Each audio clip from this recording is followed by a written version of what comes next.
Hvala vam lijepo. Za početak jedno pitanje za predsjednicu komisije von der Leyen. Gospođo von der Leyen, mislite li vi da je u interesu farmaceutskih kompanija da ova kriza ikada zapravo završi?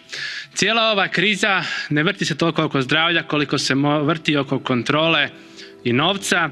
Da se radi toliko o zdravlju ne bi se dozvolilo da se koriste tehnike dijagnostike koje nam daju nepouzdane brojeve zaraženih i umrlih, ne bi se odgodile desece tisuća operacija oboljelih od raka. Mnogi dijagnostički pregledi koji bi detektirali bolest ne bi bili odgođeni, a lockdown i kampanja straha ne bi devastirale mentalno zdravlje naših građana, osobito najmlađih. Toliko se priča o razvoju cjepiva, stavljanju fokusa na cjepivo, zašto se ne stavi barem malo fokusa na razvoj lijeka?